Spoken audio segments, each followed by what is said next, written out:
여러분 반갑습니다. 우리 오늘 사회복지 법제론의 기출문제풀이를 시작하겠습니다. 자, 51번을 보면은 우리나라 사회복지법에 관한 설명으로 옳지 않은 것 했습니다. 여러분 사회복지법이라는 게 이거 법 명칭에 사회복지법은 없어요. 그러니까 사회복지 관련법 뭐 이걸 이제 줄여서 이제 출제위원이 이렇게 내놓은 것 같은데요. 자, 헌법상의 생존권을 구체적으로 실현하기 위한 법이 사회복지법이다. 자, 헌법 34조에서는 생존권을 명시하고 있죠. 예, 그걸 구체적으로 실현하기 위해서 사회복지법이 제정되었다. 그러니까 사회복지법, 뭐 사회보장기본법, 사회복지사업법 등등등 예, 맞는 얘기고요. 사회복지법은 단일 법전 형식이 아니라 개별법 체계로 구성되어져 있다. 독일 같은 나라에서는 이제 통합법전주의라고 해서 이제 통합법 체제, 그러니까 단일 법전 형식으로 사회복지법을 이렇게 몰아놨습니다. 사회복지 관련된 법을. 근데 우리나라는 개별 법전주의라는 것을 채택하고 있죠. 그래서 관련 법들이 하나 이렇게 존재하고 있습니다. 맞는 얘기고요. 최저임금법은 실질적 의미에 있어서 사회복지법에 포함될 수 있다. 예. 사회복지법은 사회법으로 과실 책임의 원칙에 기초한다. 자, 사회복지법이 사회법인 거는 맞습니다. 예, 그렇죠. 사회법을 우리 다른 말로 수정시민법이라고 하죠. 다시 뭐라고요? 예, 사회법, 예, 수정시민법. 예, 그렇죠. 그러니까 자본주의 하에서 발생되는 다양한 역 문제, 그러니까 모순을 해결하기 위해서 만든 것이 이 수정시민법 사회법입니다. 거기에는 이제 과실 책임의 원칙을 제시하고 있는 것이 아니라 무과실 책임을 제시하고 있죠. 그러니까 이거 답은 과실 책임의 원칙에 기초하고 있다가 아니라 무과실 책임의 원칙에 기초하고 있다. 이래야지 정답이고요. 사회복지법에는 공법적 요소와 사법적 요소들이 다 공존하고 있다. 이것도 맞습니다. 답은 4번이죠. 52번 보시면은 사회복지사업법상 사회복지사 의무 채용 제외 시설이 아닌 곳은, 자, 의무 채용을 해야 되는데 그중에서 제외 시설이 아닌 곳. 자, 보면 영유아 보육법에 따른 어린이집 사회복지사 채용 안 해도 됩니다. 노인복지법에 따른 노인복지관은 어떻게 사회복지사 채용해야 되죠. 이게 뭐냐면 사회복지사업법에서는 노인복지법에 있는 시설들은, 정확히 얘기하면 노인복지법 31조죠. 노인복지법 31조 상에 있는 노인복지시설들은 의무적으로 사회복지사를 채용해야 되는데, 자, 그 중에서 노인 여가복지시설이 있습니다. 노인 여가복지시설은 크게 세 가지가 있죠. 예, 첫 번째가 이제 경로당이 있고, 그다음에 이제 노인 교실이 있고, 예, 세 번째가 이제 노인 복지관이 있는데, 이 중에서 자, 잘 보세요. 노인복지법 31조에 있는 모든 노인복지시설은 다 사회복지사를 의무적으로 채용해야 되는데, 그 중에서 이 노인 여가복지시설 중 경로당과 노인교실만큼은 어떻게 돼요? 사회복지사를 채용해도 되고 안 해도 됩니다. 즉 의무 채용시설이 아니에요. 이해되시죠? 그런데 여가복지시설 중에서 노인복지관만큼은 어떻게 사회복지사를 채용해야 된다. 자, 그걸 묻는 문제입니다. 점자 도서관 채용 안 해도 되고요. 자, 정신질환자 사회재활시설, 뭐 성매매 피해 상담소, 여러분 다 사회복지사 의무 채용시설 아닙니다.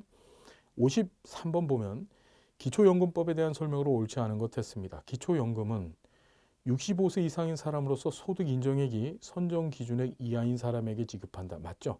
그러니까 소득 인정액 기준만을 봅니다. 이것도 공공부조 관련법인데도 불구하고 부양의무자 기준은 없고 이제 소득 인정액 기준만을 보죠. 기초연금 수급자는 자, 특별자치시장, 특별자치도지사, 시군구청장한테 기초연금 지급을 신청할 수 있고, 자, 부부가 모두 기초연금 수급권자인 경우에는 각각의 기초연금액에서 기초연금액의 100분의 30에 해당하는 금액을 감액하는 것이 아니라 100분의 얼마입니까? 20에 해당하는 금액을 감액하죠. 그래서 내가 100원을 받을 거면은 남편, 아내가 둘 다 이제 기초연금 수급자예요. 그럼 100원을 받을 거면 여기서 20원씩이 빠지는 겁니다. 그러니까 원래 통합은 200원을 받아야 되는데 부부가 같이 받을 때는 얼마를 받는 거예요? 20원씩 빠져서 160원 받는 거죠. 무슨 말인지 이해가 되시죠? 자, 30이 아니라 20입니다.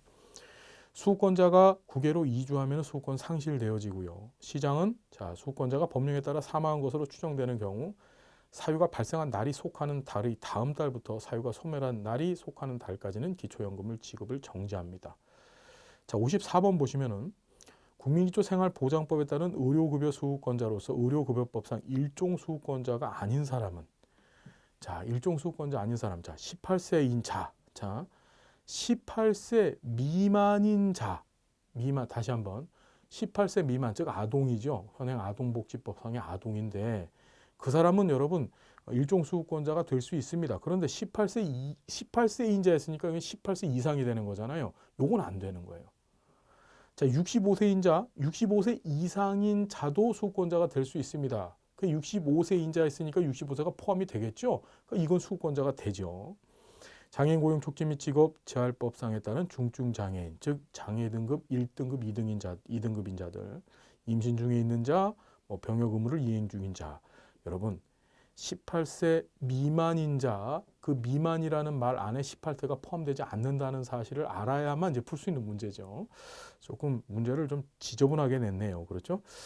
55번 보시면 2000년대 제정된 사회복지법이 아닌 것은 영유아보육법, 긴급복지지원법, 노인장교양보법, 장애인연금법, 다문화가족지원법, 당연히 영유아보육법이 해당될 거고요. 56번 보시면은 사회복지사업법상 사회복지 서비스 실시에 관한 설명으로 옳지 않은 것 했습니다. 자, 복지 담당 공무원은 보호 대상자의 동의를 받아 서비스 제공을 직권으로 신청할 수 있다. 맞는 얘기고요. 복지 담당 공무원은 보호 대상자 및 그 부양 의무자의 소득, 재산, 근로 능력 및 취업 상태를 조사할 수 있습니다. 조사권이 있습니다.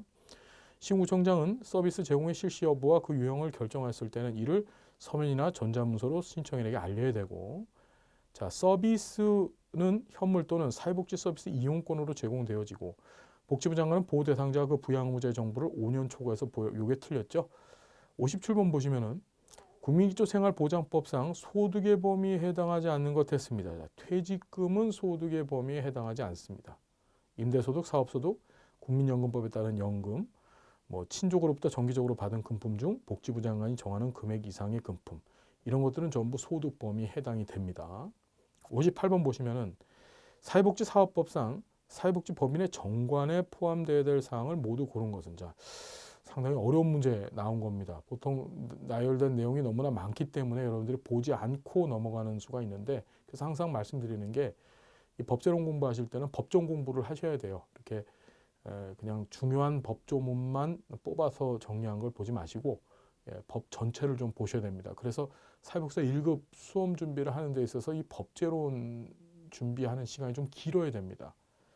자, 회의에 관한 사항, 자산 및 회계에 관한 사항, 임원 및 임원의 임면 등에 관한 사항, 공고 및 공고 방법에 관한 사항이 다 어떻게 정관 안에 포함되어져 있어야 되죠.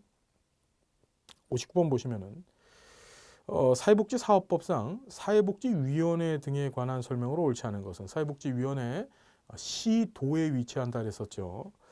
사회복지위원회는 특별시, 광역시, 시도, 특별자치도에 둔다. 시도에 위치한다. 맞는 얘기고요. 사회복지 업무 또는 보건의료를 담당하는 공무원은 지역사회복지협의체 위원이 될 수 없다. 요게 틀렸죠? 2번이 틀렸습니다. 지역사회복지협의체는 지역사회보장계획을 심의하거나 건의합니다. 이 지역사회복지협의체가 사회복지사업법에서는 지역사회복지협의체인데 사회보장급여 이용 제공 및 수권자 발굴에 관한 법률에서는 지역사회보장협의체라고 합니다. 사회복지위원회 임기는 2년 맞고요. 읍면동 복지위원은 명예직으로 수당이 지급될 수 있습니다. 읍면동에는 복지위원을 두죠. 누가 임명합니까? 시군구청장이 임명을 하죠. 그러니까 위촉하죠. 그리고 나서 어떻게? 명예직입니다. 하지만 수당도 지급할 수 있다. 관련되어져 있는 내용은 어떻게? 시군구 조례로 정한다. 이렇게 되어져 있죠. 한번 꼭 보시기 바래요.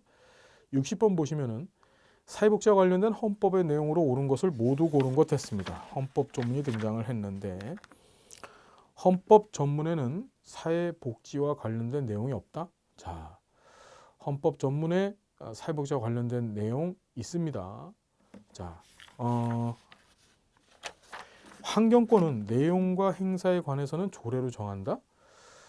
입법화되어 있죠. 조례가 아닙니다. 법률로 정하게 되어 있고요. 모든 국민은 능력에 따라서 균등하게 교육을 받을 권리를 갖는다. 즉 교육권이 있다는 거.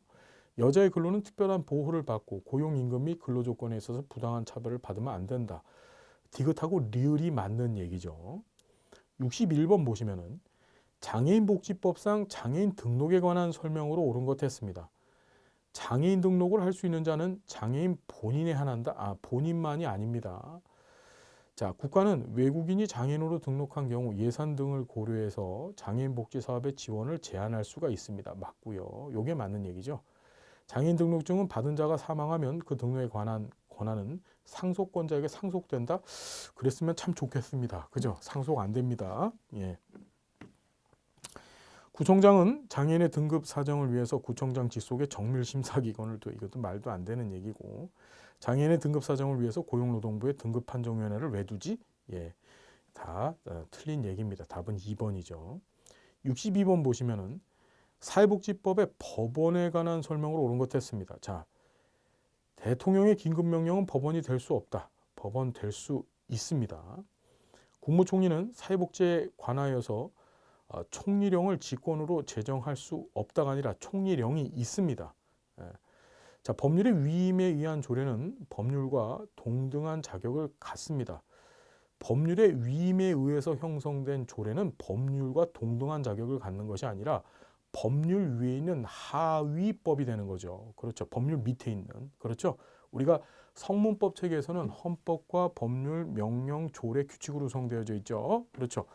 뭐 위임이 되어져 있다고 해서 법률하고 똑같아지는 것이 아닙니다. 항상 밑에 있는 거죠.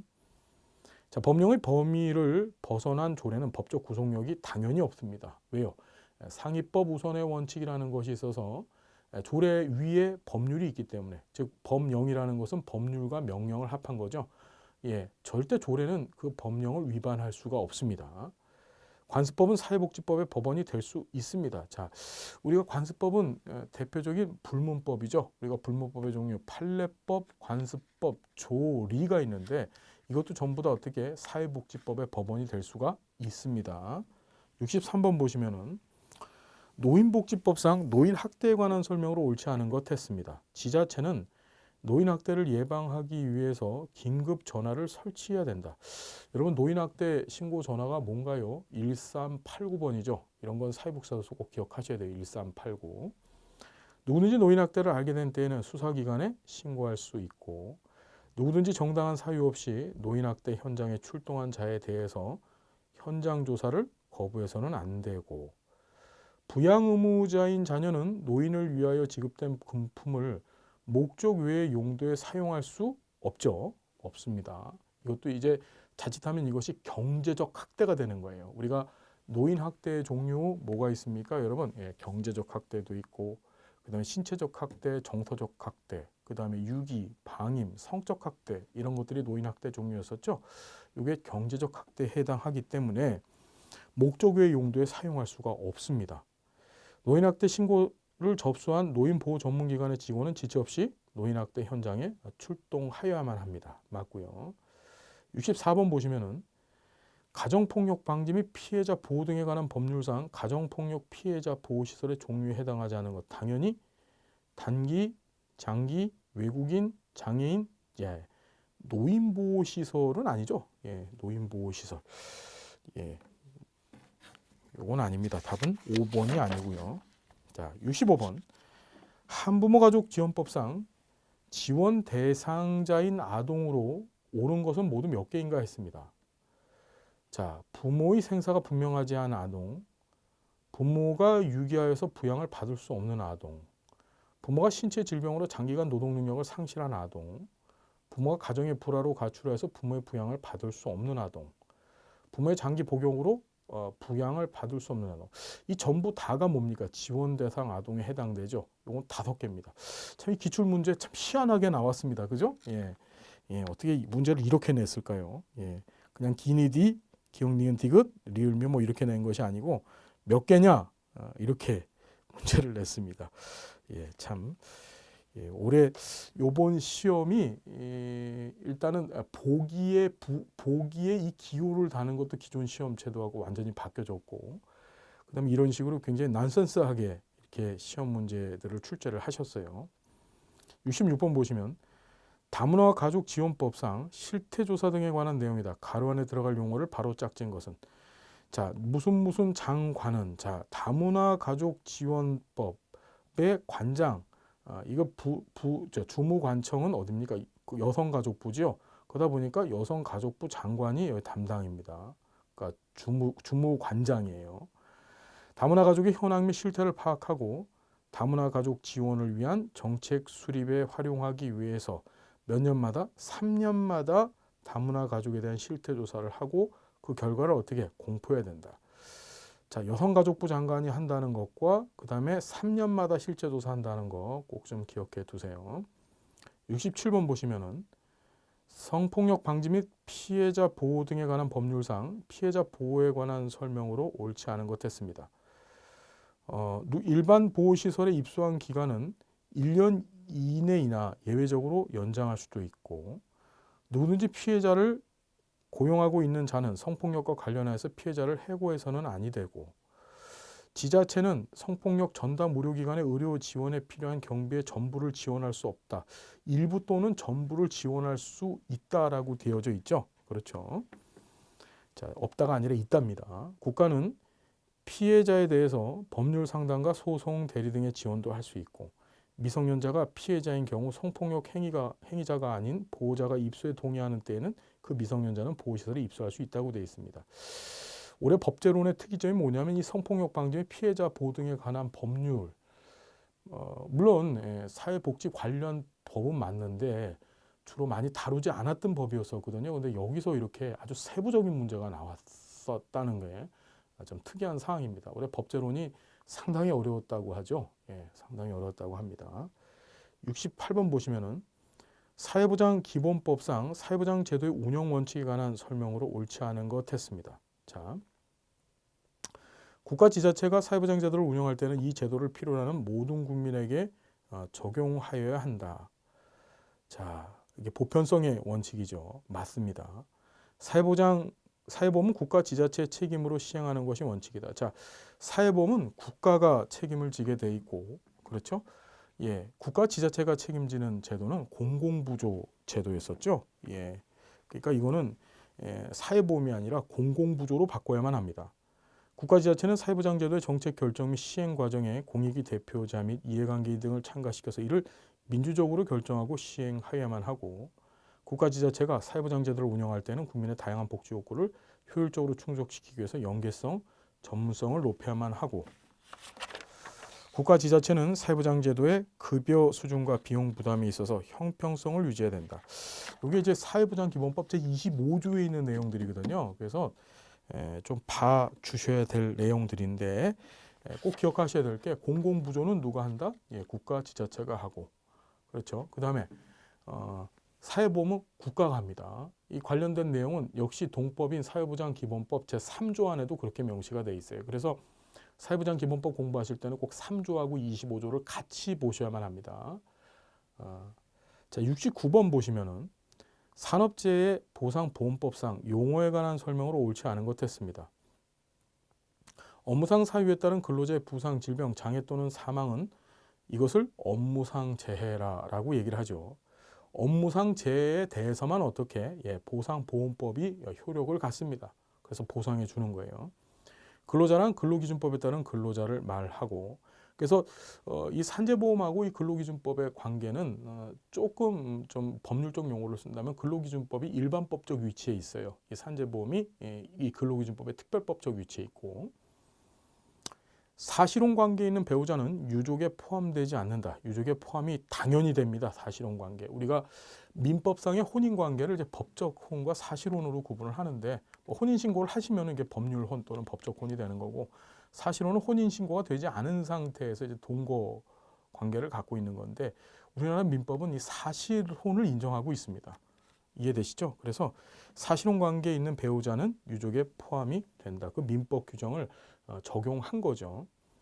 치유란 부상 또는 질병이 완치되거나 치료의 효과를 더 이상 기대할 수 없고 그 증상이 고정된 상태에 이르게 된 것을 말한다. 자, 진폐. 우리가 현행 우리나라 산재보험에서 이제 진폐에 관한 이야기를 하죠. 진폐는 분진을 흡입하여 폐에 생기는 섬유 증식성 변화를 주된 증상으로 하는 질병이다. 그 다음 몇 번입니까? 이제 3번이 됩니다. 사실혼 관계에 있는 배우자를 유족에 포함시킨다는 사실.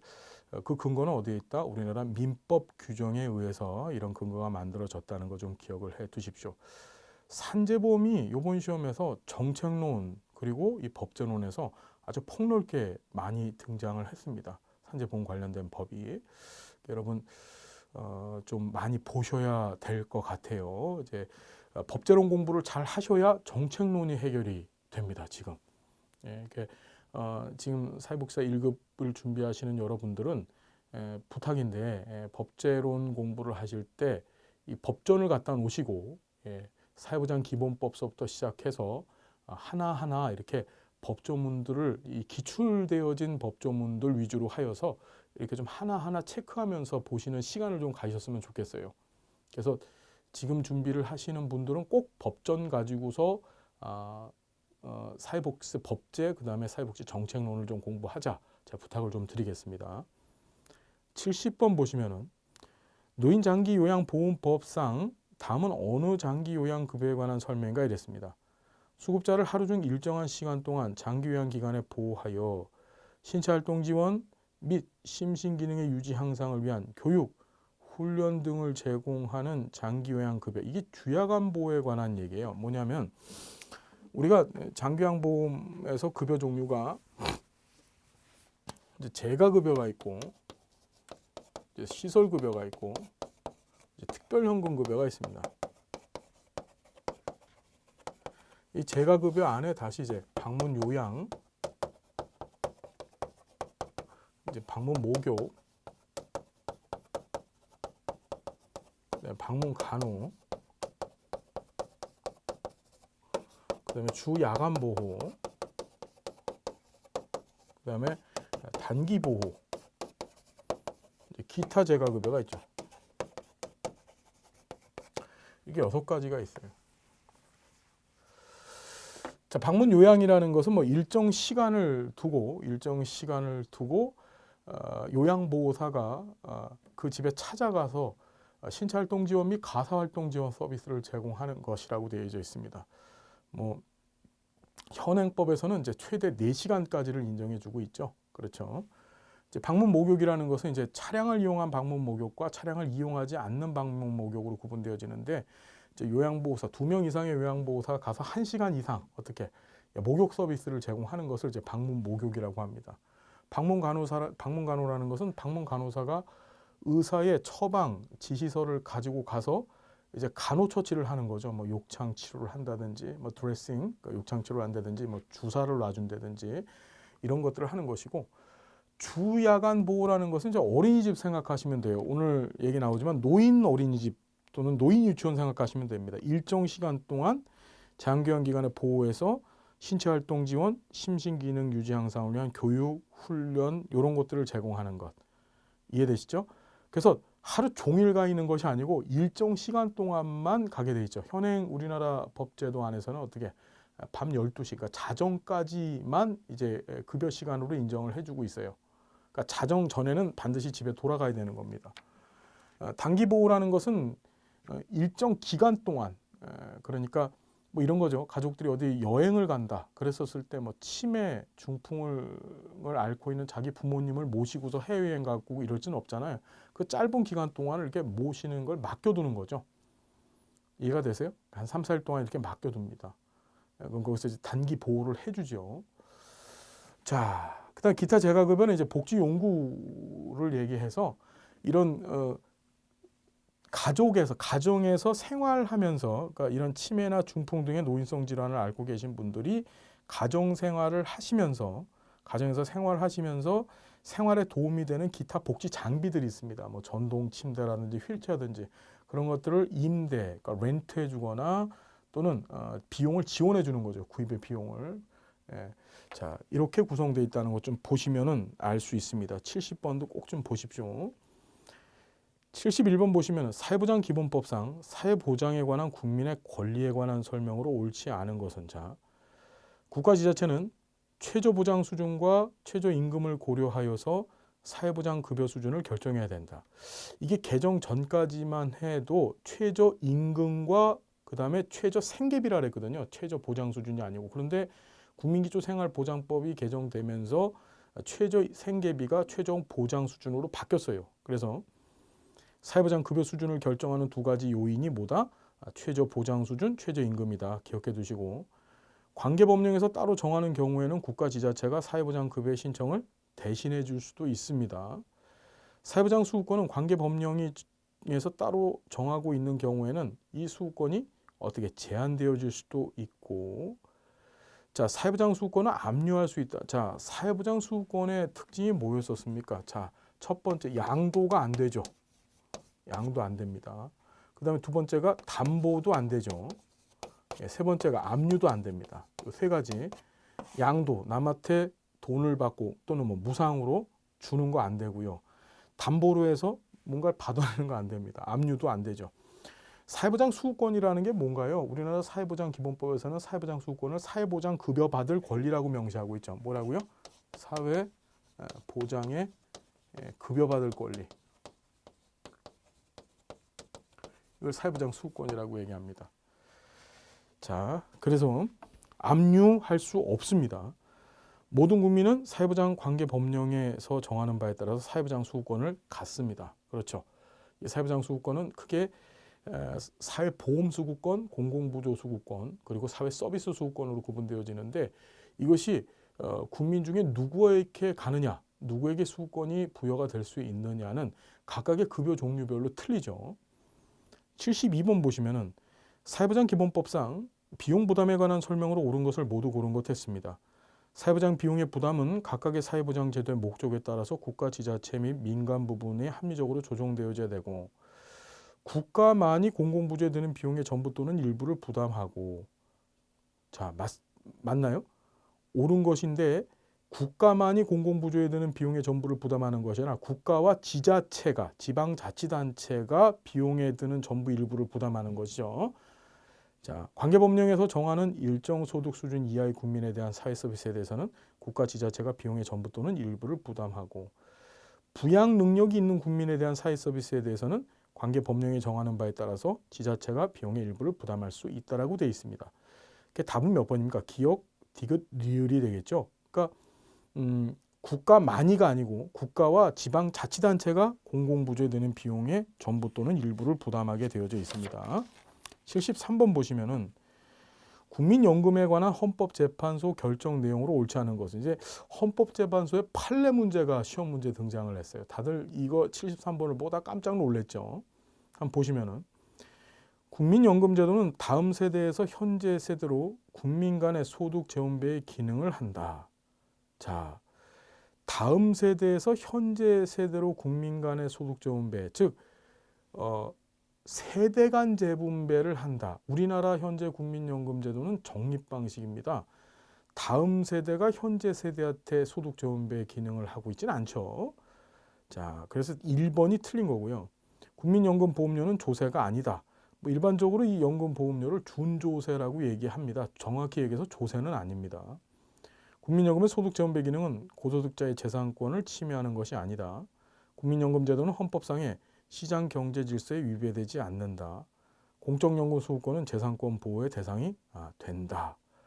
자, 이런 문제, 사실 이 문제를 내신 분은 이제 틀려라라고 내신 문제 같은데, 내용을 잘 음미하시면서 그동안 공부하셨던 걸 좀 적용을 시켜 보시면은 헌법재판소의 판단을 여러분들이 좀 추측하실 수 있는 그런 문제였습니다. 74번 보시면은 국민연금법상 유족연금에 관한 설명으로 옳지 않은 것 했습니다. 노령연금 수급권자가 사망하면 유족에게 유족연금 지급된다. 가입기간이 10년 이상인 가입자가 사망하면 유족에게 유족연금 지급된다. 유족연금 수급권자인 배우자가 재혼하면 수급권이 소멸하죠. 맞죠? 자녀인 유족연금 수급권자가 다른 사람에게 입양되면 수급권은 소멸하지 않는다. 수급권 소멸합니다. 그렇죠.